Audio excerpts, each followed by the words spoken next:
The evening in Maple Hollow always began with a hush, the kind that came from 1,000 tiny motions ceasing all at once. The broom pausing on the bakery step, the kettle on the stove finding its whistle, the last market tarp sliding into place like a sigh.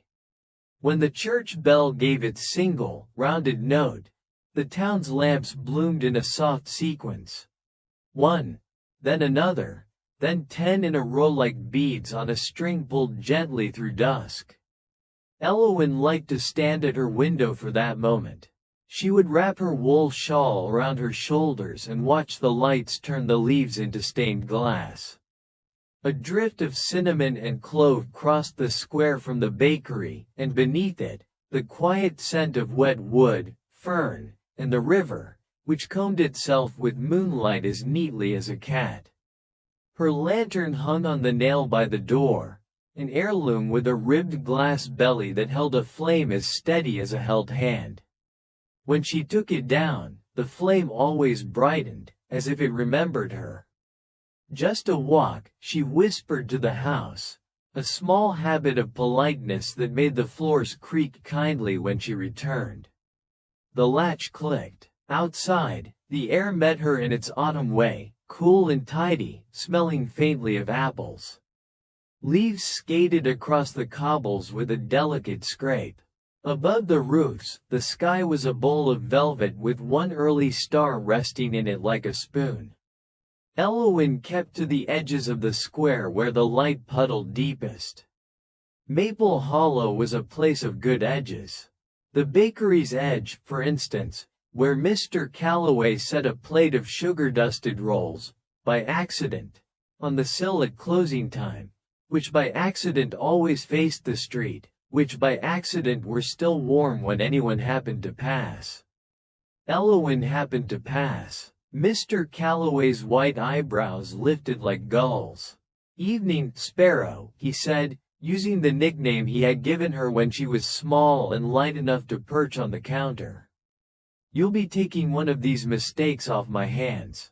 She took one and tucked another into her pocket for later. "The square smells like a story tonight," she said. "That's because it is one," he replied, as if this were only sensible. "All good squares are. Mind your corners." She nodded, though she wasn't sure what he meant. Out in the lane again, she tore a corner of the roll and let the steam kiss her face. The lantern swung at her side, a warm weight. Beyond the square, past the seamstress's window where pins sparkled like tiny moons, the road thinned, and the houses leaned closer as if trading rumors about weather. That was when she saw the fox. He was small and silver, the color of frost on a shovel handle, with a tail that looked too grand for his body. He stood in the wavering island of her lantern's light, watching her with eyes the color of brewed tea. Elowen stopped. The fox made a choice in his whiskers, then turned and trotted toward the north path without looking back, the way creatures do when they mean, well. "Are you coming?" "Only a little way," Elowen told herself, which is the sentence that always begins a proper adventure. She followed. The north path threaded the orchard, where ladders slept against trees like tired bones.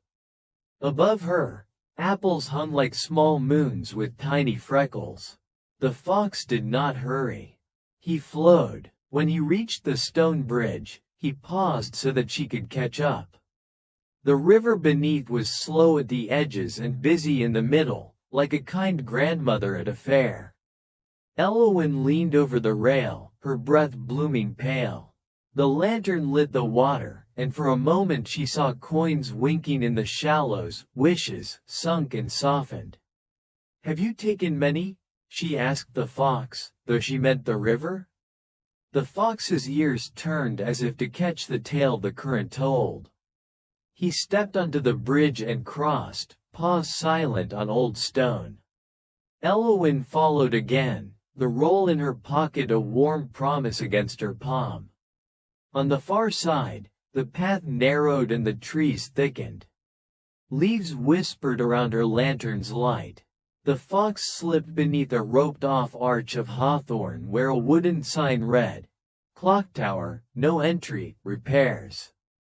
The letters had been corrected twice, once for spelling, once for optimism. Everyone knew the clock tower had not kept proper time since the fog year, when the river forgot the bridges and the gulls forgot their names. People said the tower still ticked, but not in a way that helped. Elowen hesitated. "No entry," she told the fox, who was already a small silver lake pouring into the shadow. "All right, a very little way." Inside the arch the path widened into a courtyard of worn slate. The clock tower shouldered up from the far side, bricks the color of tea leaves, windows like sleeping eyes. The great clock face was a coin of clouded glass, its hands a pair of black swallows caught in a circle. The tower hummed very faintly, as if a hive had moved into its heart. The fox stopped at the base and looked up. Elowen looked up, too, and felt an old feeling, the kind that arrives without knocking. That she had stood here before with the same lantern and the same hush, that the tower had once whispered to her in a language with more pauses than words. Her fingers pressed the lantern's ribs. The flame cupped itself and listened. There was a door where she expected a wall. The door was not new, exactly, but newer than the tower, oak, iron-banded, with a latch that suggested it liked to be treated as a conversation. Elowen put the last of the roll on the step because she was polite. The fox flicked his tail in thanks and did not take it yet, as if the offering were ceremonial. She lifted the latch. The door opened inward with a noise like a book being remembered. Inside, the air was warm.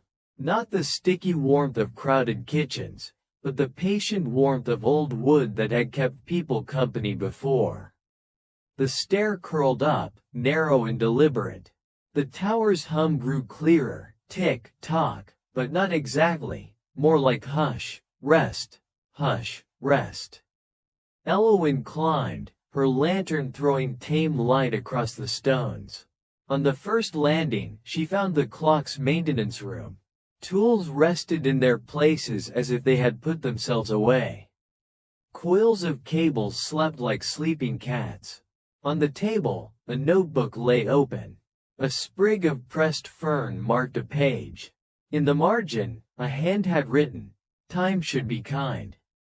If it is not, we have wound it too tight." Elowen read it twice, the sentence tucking itself behind her ribs like a talisman. She traced the fern's feathered spine with one careful finger. The fox had continued up. She followed, footfalls stitched with the tower's steady breathing. When she reached the clock room, it surprised her by feeling like a place that had already welcomed her. The gears were a forest of brass, teeth nesting like small towns. Chains drooped in elegant loops. The clock hands were anchored here, a dark spindle rising like a sapling. In the center, a pendulum the size of a cradle swayed in a calm arc. The hush-rest measure was soothing in a way that rearranged her thoughts into rows like well-stacked wood. "Hello?" she said softly. It seemed rude not to. Someone answered. Not a person, precisely. A personality within the room. A voice made of wood oil, echo, and the tidy pride of machinery. "Welcome, lantern bearer. You took your time." The pendulum's arc widened by a finger breath, then settled. Elowen's breath found a slower shape. "I don't know which time you mean," she admitted. "There is the time that chases, and the time that walks beside, and the time that sits with you until you fall asleep." "We prefer the third," said the room, and the lantern agreed by glowing the way a cat purrs. "Sit." There was a bench beneath the clock face, a simple thing polished by many evenings. Elowen sat. The fox curled at her feet with the officious air of a guide who has successfully guided. Through the milky glass of the clock, Maple Hollow was a blur of amber islands, window lanterns like small harbors. Somewhere, a night train sighed and put one gloved hand on its whistle. The pendulum chimed its hush-rest benediction. Elowen's shoulders loosened. Something like sleep, or rehearsal for it, folded around her. "You brought the old lantern," said the room after a while. "It remembers this place. My grandmother said it belonged to her mother," Elowen said. "She said it's best for night walking. It knows which dark is friendly." "Good. You will need that knowing." The pendulum marked a long, slow beat that felt like a nod. "Time has been tight here since the fog year. Tighter than a chest with a secret. We would like to loosen it." The word loosen changed the room. Gears seemed to breathe. Chains uncurled their tails. The fox's ears turned, listening for the sound of calm. Elowen's heart matched the pendulum for 3 beats, then 4. "How does one loosen time?" "By choosing what to measure," said the room. "We will show you." The clock face brightened slightly, and the milky glass hinted at clearer shapes. The bakery with its cooling racks. Mr. Calloway washing flour from his hands as if washing away the day's hurry.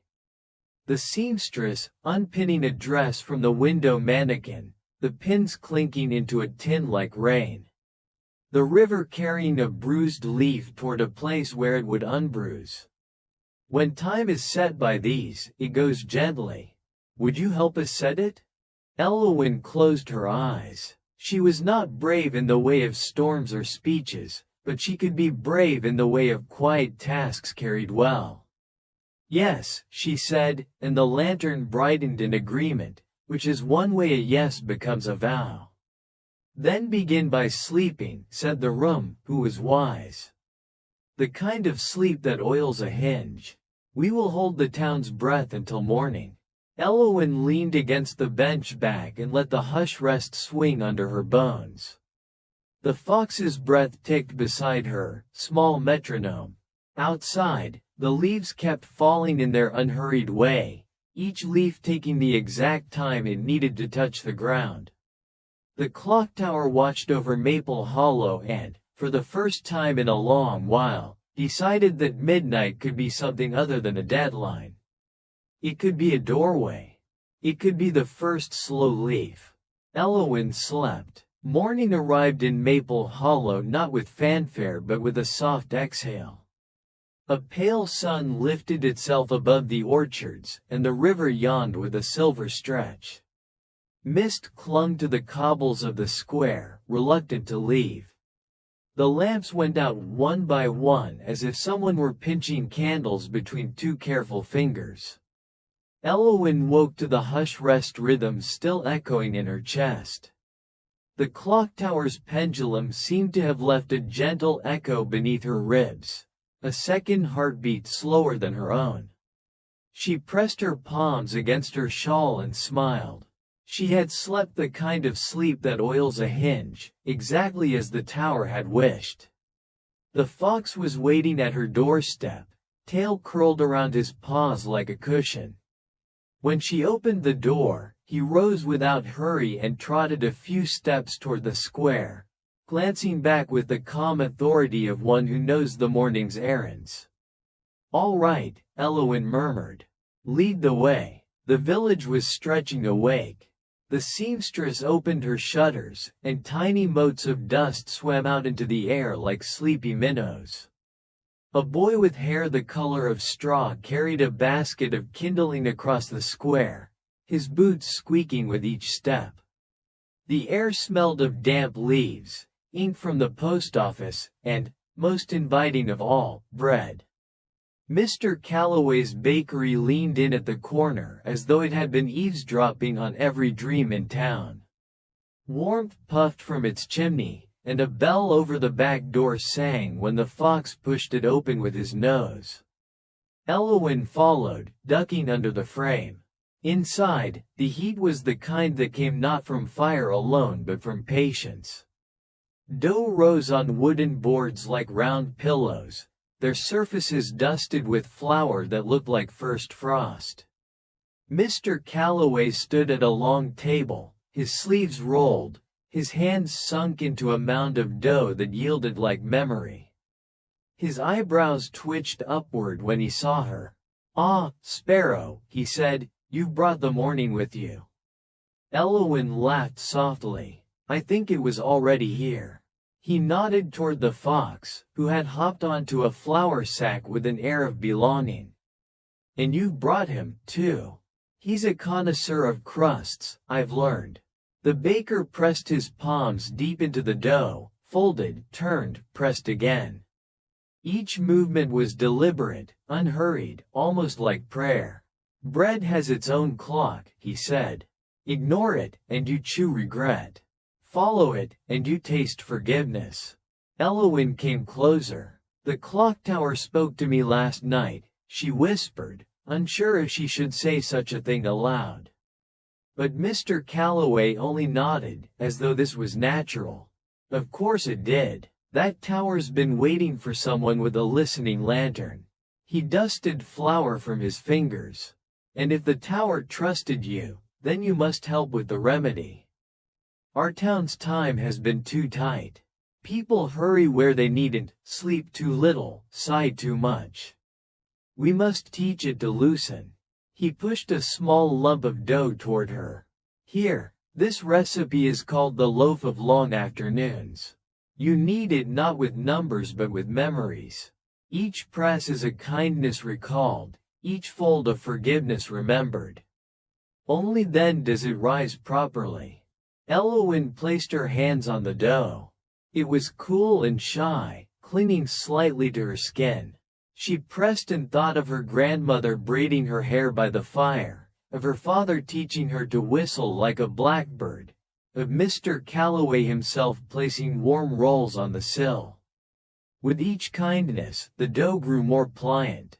She folded and thought of apologies given, apologies received. By the time the dough was smooth, her breath had slowed to match the pendulum's hush rest. "Well done," said the baker. "Now we wait until it forgets it is dough and remembers it can be bread." They set the loaves aside, covered with linen, and filled the kitchen with silence as wholesome as the smell of yeast. The fox yawned and turned in a slow circle, tail wrapping like ribbon. Later, when the loaves had risen into proud domes, Mr. Calloway slid them into the oven. Firelight flared, and soon the air grew thick with the perfume of crust and hearth. Elowen felt the lantern glow at her side, agreeing with the moment. When the bread was ready, they cut thick slices and laid them on wooden boards. Steam curled upward, carrying comfort. "We'll take these through the town," Mr. Calloway said, "and feed whoever will eat. Each bite will loosen them a little." So they did. Elowen carried her lantern, and the baker carried the basket. The fox trotted between. At the seamstress's shop, Mrs. Winthrop accepted a slice. She bit, closed her eyes, and for the first time in weeks set down the dress she had been adjusting endlessly. "Perhaps it's fine as it is," she murmured, smoothing the cloth. At the post office, the weary postman chewed thoughtfully, then stopped shuffling papers in a frantic heap. Instead, he began to sort them with quiet care, humming under his breath. Even the children felt it. Two little boys who had been quarreling over a top shared a crust between them and, as if enchanted, decided to spin it together. Their laughter was slower, richer, like honey poured instead of spilled. By the time Elowen and Mr. Calloway returned to the bakery, the town felt changed, not transformed in spectacle, but softened in its corners. Windows stayed open longer. Steps sounded less hurried. The air seemed to hum with contentment. That evening, Elowen climbed again to the clocktower. The fox trotted ahead. When she entered, the gears seemed to gleam brighter, the pendulum swinging with a deeper calm. The room's voice welcomed her. "You measured kindness today. Well done." Elowen sat on the bench, lantern glowing in her lap. It felt like baking time into the bread, she said. That is exactly what it was. Each task can be a star. Tonight we set those stars. The milky glass of the clock face brightened. Elowen saw shapes appear. Mrs. Winthrop's shop with its needles at rest. The postman humming while letters arranged themselves neatly. The children spinning their top together. Each kindness became a star that settled into the tower's dial. The pendulum slowed by a heartbeat, and in that extra space Elowen felt her own breath open wider. The fox curled at her feet, eyes half-lidded. The tower whispered, "Time loosened by bread is strong. Tomorrow we will loosen it with song. But for now, rest." Elowen leaned her head against the stone wall. The lantern dimmed to a candle's sigh. The hush-rest rhythm rocked her gently, like dough rising under a warm cloth. And as Maple Hollow fell into night, the town carried in its chest not the ticking of a wound-tight clock but the steady patience of bread, of afternoons that could stretch as long as a dream. The fog came in on stocking feet, polite as a librarian, careful not to rattle the window panes. It gathered in the hollows between houses and braided itself along the river, a soft scarf thrown over the shoulders of Maple Hollow. Lamps wore halos. Footsteps were secrets. The night tasted faintly of burnt sugar and riverstone. Elowen stepped out with her lantern cupped in both hands. The glass ribs held a quiet flame, and the flame held a quiet promise that tonight would be gentler than any worry expected.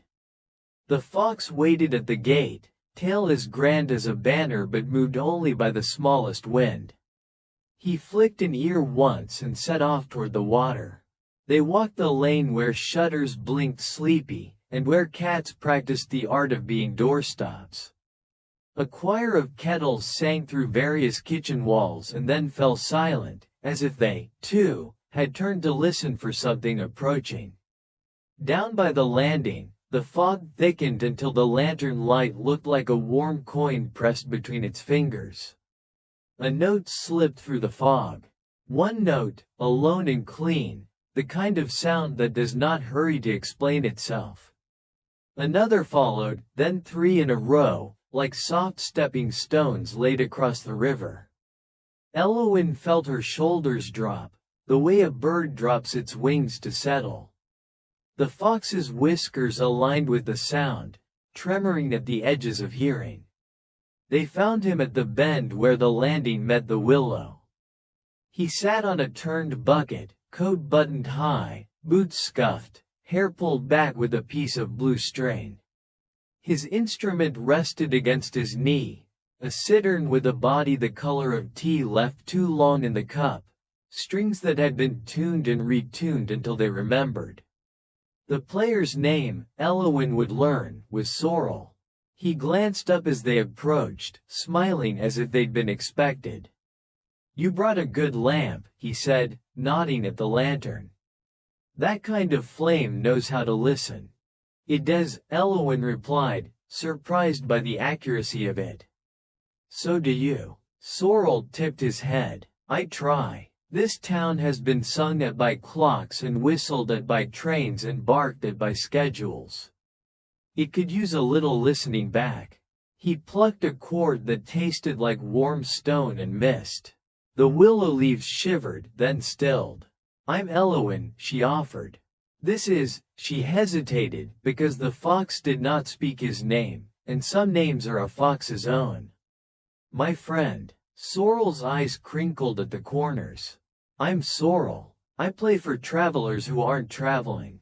And for the moon, when she's willing." His thumb brushed a low string, a patient pulse that matched the pendulum in Elowen's chest. "She's been a little sharp since the fog year. Nights don't quite fall into place.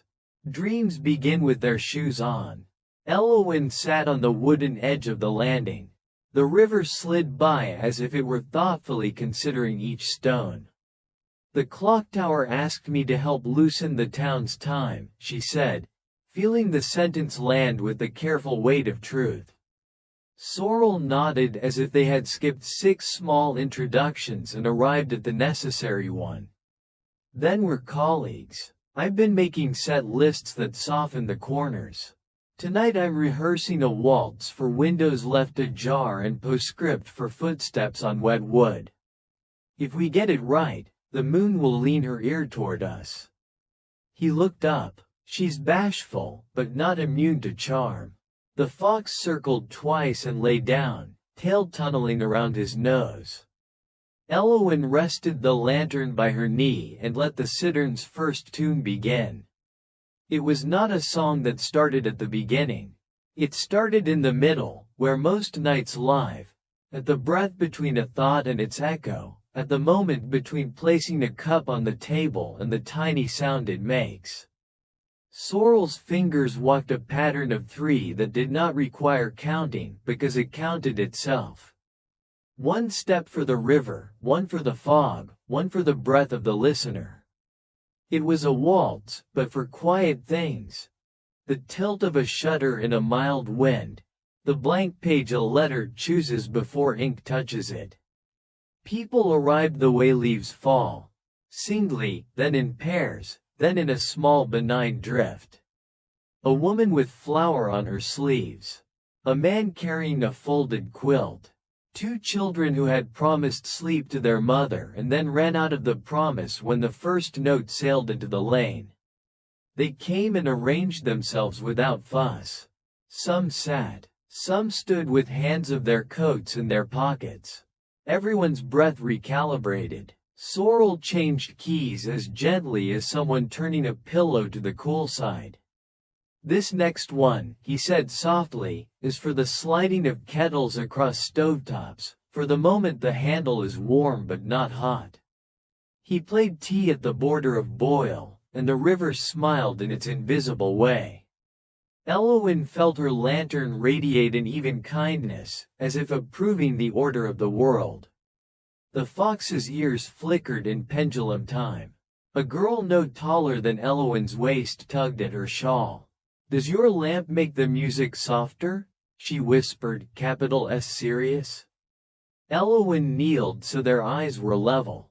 "I think it helps the song decide where to land," she said. "Like a lighthouse, but smaller and inside out." The girl nodded soberly and produced a biscuit from a pocket with the theatrical secrecy of a magician. "For the fox," she said, holding it out flat-palmed. The fox accepted with courtly restraint, as if acknowledging a treaty. The girl smiled, satisfied with the diplomacy achieved, and leaned against her mother's knee. Sorrel looked toward the clocktower, whose face was a pale coin in the fog. "All right," he murmured. "Let's tune the moon." He adjusted a peg by the smallest degree, then another. The cittern's neck seemed to inhale. "We'll need the town to help." He began the listening measure, a simple pattern of notes followed by a restroomy enough to fit a thought. After the notes, he lifted his fingers and nodded. The crowd understood without being told. Into the rest, they allowed a collective silence. Not empty, not a hush born of fear, but a quiet packed lightly with presence. In that rest, a window latch clicked from somewhere, honest and small. A spoon chimed against a cup. A person far off laughed once and then forgot what had been funny and let the laugh lie down.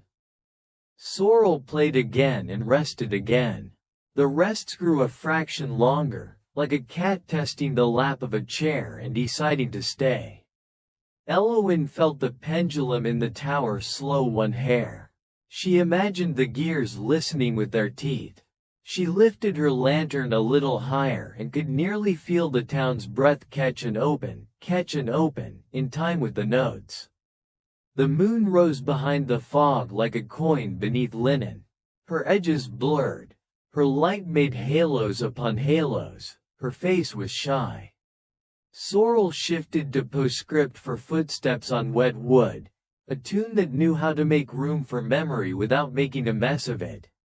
The fox's tail thumped once, a small vote of confidence. The children leaned into their parents like bookends.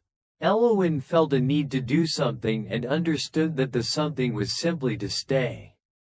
To offer the steady flame of her lantern at exactly the height of a sleeping person's breath. She lowered it to her lap and sat as if she were anchoring the corner of a quilt. The flame breathed in, breathed out. The river matched it. The tune curved like handwriting across a letter one writes only to fold and keep. As the song circled for the third time, the fog shifted the way people do when passing a plate. The moon brightened by a single shade of silver. It was not much, only the difference between white and the memory of white, but it mattered. Sorrel smiled without flashing teeth. "There she is," he whispered, as if not to startle the light. They played on. A waltz for windows left ajar, with chords that stepped across thresholds, the sleep of keys in pockets, with notes that jingled softly before settling. "Letter for a friend I haven't met yet," which threaded a kind of gentleness through the gathered bodies like a needle through a hem. At last Sorrel rested his hands and let sound finish being sound. No one hurried to clap. This was not that sort of evening. The crowd exhaled together, then rose as if waking from a kind nap. People folded quilts slowly. Someone tucked a thermos back into a satchel with appreciation disproportionate to steel and tea. The children walked home on longer shadows. Sorrel leaned his cittern against his knee and began to loosen his fingers with small circles. "You've done something with that lamp," he said to Elowen. "The rest's held steady tonight. That's the hardest part, to keep the empty spaces from collapsing." "The tower taught me to measure with kindness," she said. "Bread yesterday, listening today." She glanced up at the clock face, which looked less like a rule and more like a promise. "Would you come to the tower? It likes musicians who don't force the beat." He nodded. "I've never been invited by Stone before.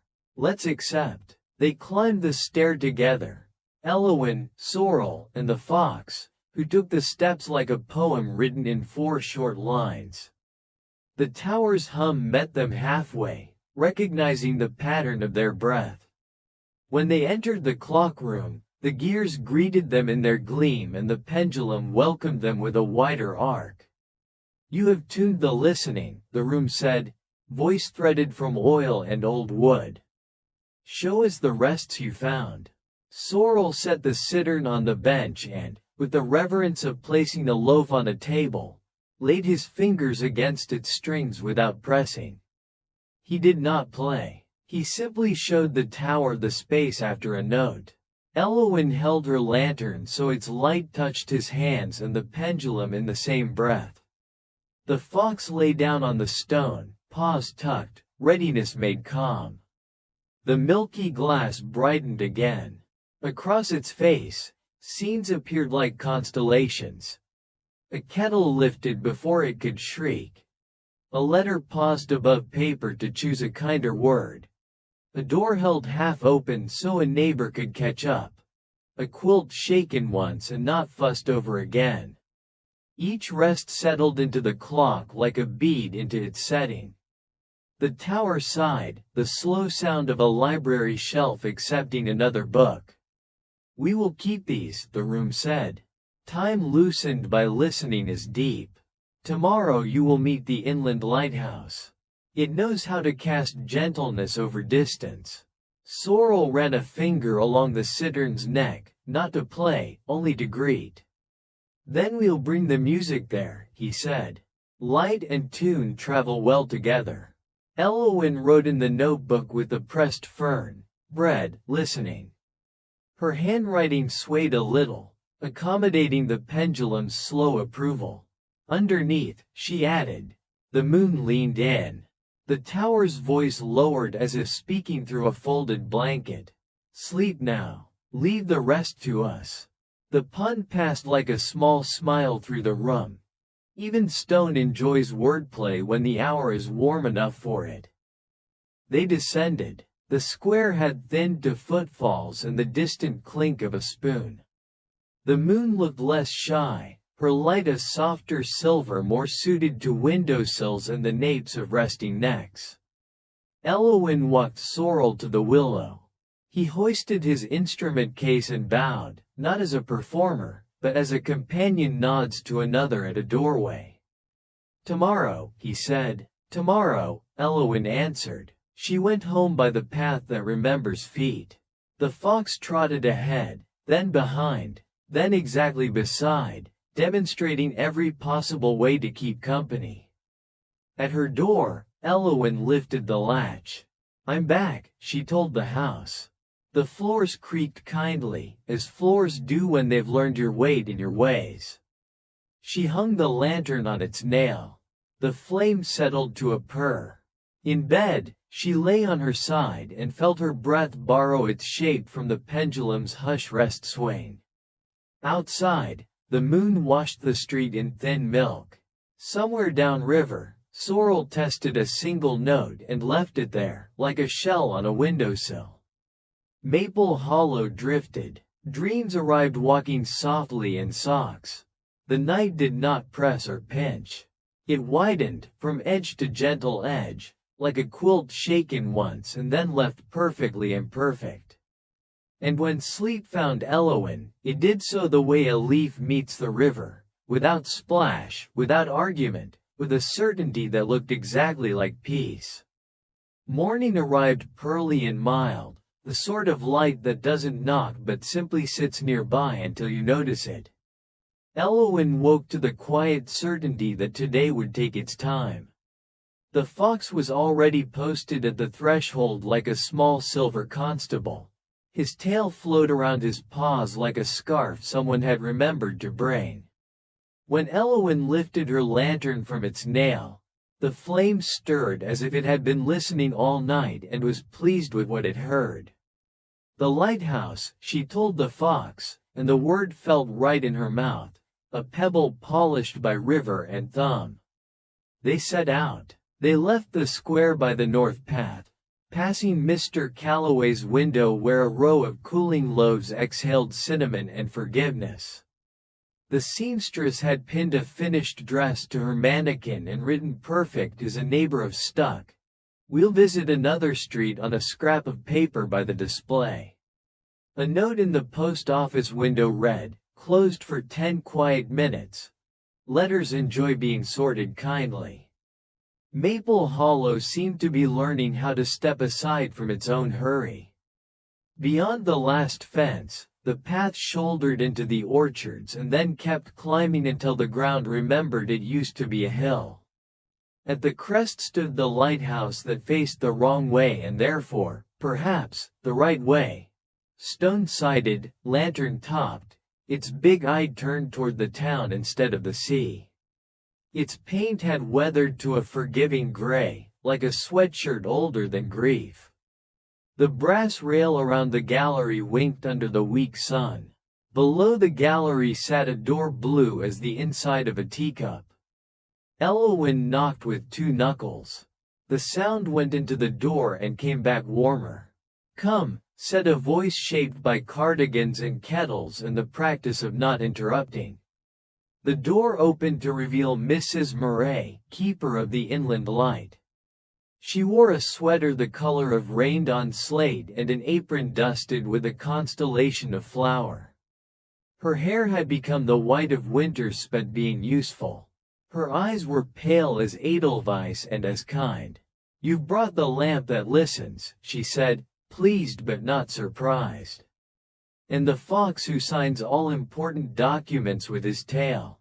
Elowen smiled. "I've also brought the tower's hum and a little music, if we can coax Sorrel to join us." "We can and we will," said Mrs. Murray, stepping aside. Lighthouse is a door company that respects a hush. Inside smelled like soap, smoke, and orange peel. The stairs wound gently, as if not to upset the roundness of the space. On the first landing, Glass prisms were laid out on a table like sleeping ice. On the second, wicks rested in a wooden tray, well coned. On the third, a notebook waited under a paperweight that was actually a smooth stone with a single hole through its heart. The lens hasn't been polished properly since the fog year, Mrs. Murray said as they climbed.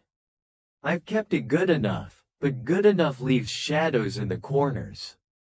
Today, with your lamp and a musician, we might restore its kindness. They reached the lantern room. Windows wrapped almost all the way around, and the great lens stood there, many-faceted, magnanimous, a crystal beehive prepared to make honey of light. Dust had gathered in the tightest seams. Breath had blurred the glass in places. Even so, it glowed faintly, ready to be reminded of its duty. Elowen held her lantern toward the lens. "Hello," she whispered, because glass remembers voices. The lens answered by catching the small flame and multiplying it. One light, then two, then dozens, a chorus of attentive eyes. The fox sat exactly in the center of a sun-warm patch and pretended not to supervise. They set to work. Mrs. Murray gave Elowen a soft cloth and a bottle of polish that smelled like citrus laid carefully beside milk. "Slow circles," she said. "We don't scrub, we invite." They wiped, breathed, and wiped again. The work was not hard, but it asked them to become part of its pace. Everything else fell away. The idea of clocks as masters, the notion of being behind. There was only cloth and glass and the small sound of dust apologizing as it left. Midway through the third panel, soft footsteps sounded on the stair. Sorrel emerged with his cittern on his back and his hair tied with the same blue string. "I brought a tune that knows how to hold a rag and hum," he said. "If that suits the room." "It does," Mrs. Murray assured him. "Rooms like this thrive on useful humming." Sorrel tuned and then didn't play. He tested the air with his fingers resting lightly on the strings, asking what key the room thought of itself. Then he began something like a lullaby for a lens. Notes that gleamed at each edge and warmed the spaces between. Elowen's lantern agreed by steadying into the kind of flame that teaches a candle to behave. They worked their way around the room. The lens accepted their service and gave back a widening gentleness. Through the windows, Maple Hollow spread herself, roofs and porches, lines of laundry, cats reinterpreting sunbeams, the river sewing the town to the orchards with silver thread.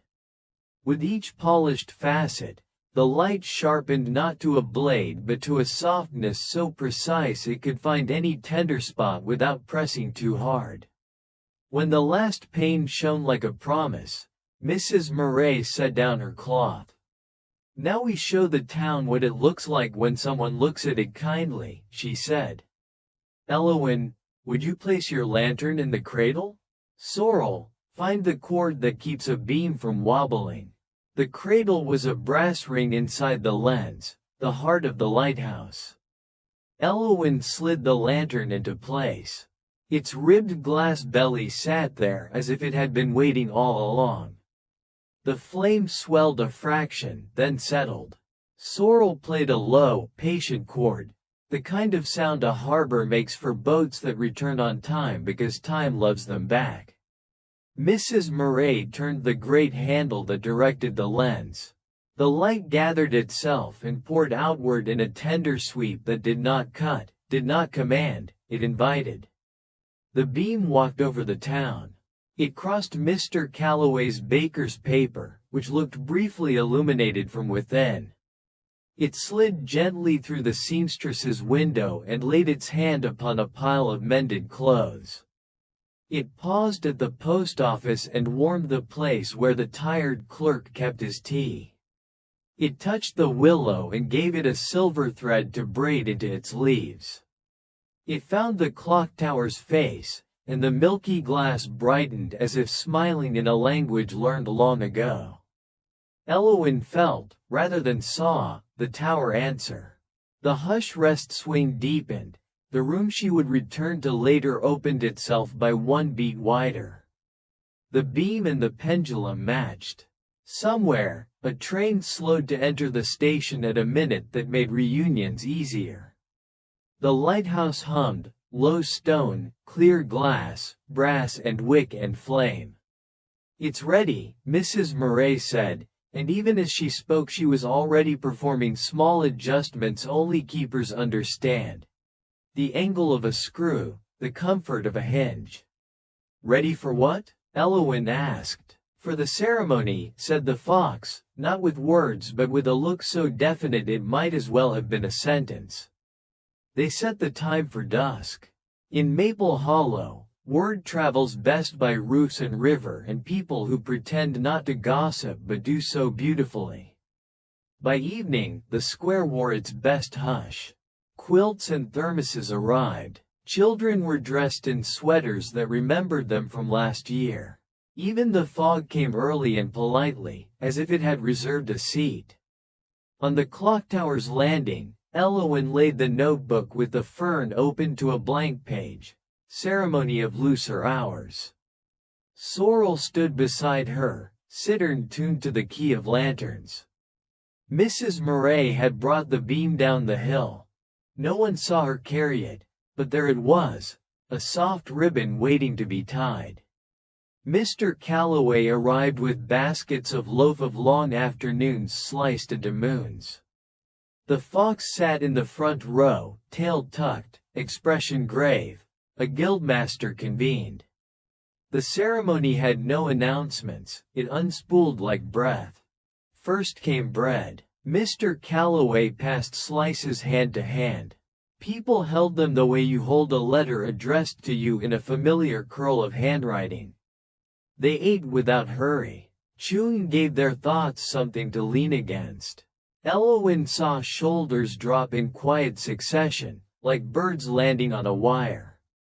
Then came listening. Sorrel played Letter for a Friend I Haven't Met Yet and then did a rarer thing than playing. He stopped. The rests opened. Maple Hollow filled them with the weightless weight of being there.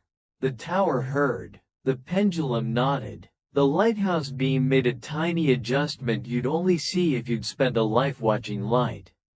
Finally came light. Mrs. Murray lifted her hand, and the beam rose from its patient coil. It was not a searchlight. It was a welcome. It crossed faces and found each without favor or prejudice, granting everyone the same small blessing. You're seen in the gentlest possible way. Windows accepted. Cats pretended not to care. Kettle handles gleamed as if complimented. Elowen stepped forward with her lantern. Her hand did not shake. She lifted it until the little flame sat level with the town's shared breath. The lighthouse beam touched it, and for a moment lantern and lighthouse and moon and clock all recognized one another like old friends who had written letters for years and finally met in a square that smelled like cinnamon and stone. The tower spoke then, not aloud, but through the bodies of things. A slower second was added to every minute nobody could spare, and yet everyone immediately found. Dreams, when they came, promised to stitch rather than unravel. The river took a longer time to tell the stones what it knew about distance. A child's shoelace knotted itself with less fuss.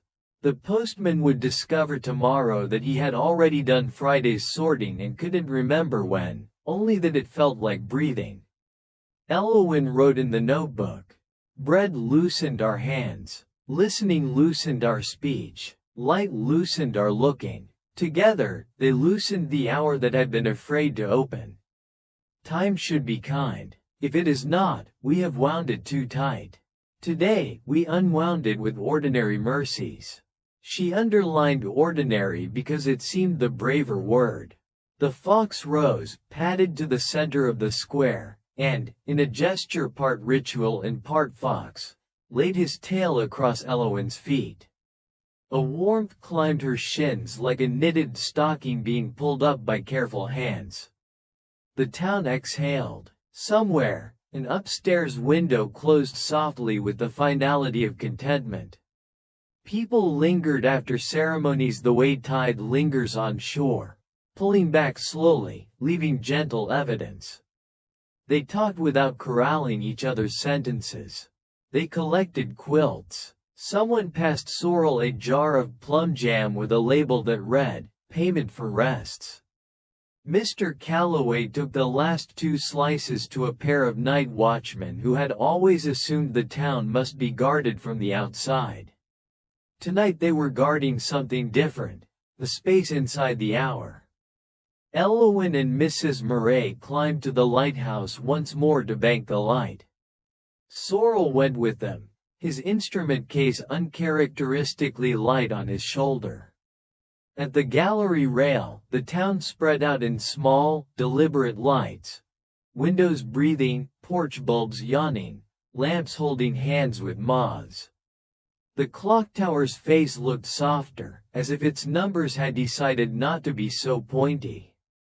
"You did well," Mrs. Murray said, adjusting nothing because nothing needed adjusting. "You measured with bread and rest and beam. That's a keeper's work." Elowen shook her head gently. "It was everyone," she said. "The town wanted to be gentle. It only needed a way. That's all a lighthouse ever is," Mrs. Murray replied. "A way."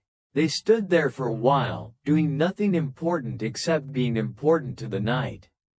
The fox leaned against Elowen's calf as if to anchor her to the stones. When they descended, the square had thinned to the sound of one broom on one step.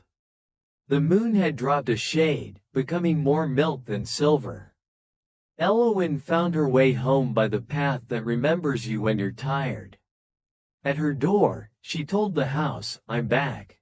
The floor answered with a creak that meant, "We know," and the chair sighed the way chairs do when they have decided to remain chairs and not become ladders. She hung the lantern up. The flame dimmed to the barest bead and then, with what could only be called trust, went out. Darkness did not arrive like a wall. It arrived like deep water that knew your name and had promised to be buoyant. Elowen slid into bed and lay on her side with one hand under her cheek. Through the window, the lighthouse blinked the slow, considerate blink of a guardian who naps between glances. The tower's pendulum carried on, hush, rest, hush, rest. The river tattled to the stones about stars. Somewhere, Sorrel tuned nothing and left it perfectly in tune. Elowen slept. In the days that followed, Maple Hollow developed the habit of being on time for itself. Trains arrived at minutes that allowed reunions to have first sentences and last hugs. Children learned to tie laces at the pace of laughter. Bakers proved by clouds. Seamstresses pinned by sunlight. Postmen sorted by the smell of rain. Arguments still happened, because arguments are part of honest talk, but they no longer frayed. They were hemmed at the end with listening. The fox remained a fox, which was all the miracle required of him. He visited when the lantern needed a new story to carry and vanished when the woods wished to count themselves. Elowen kept the notebook with the pressed fern and added lines whenever a new kindness suggested a unit of time.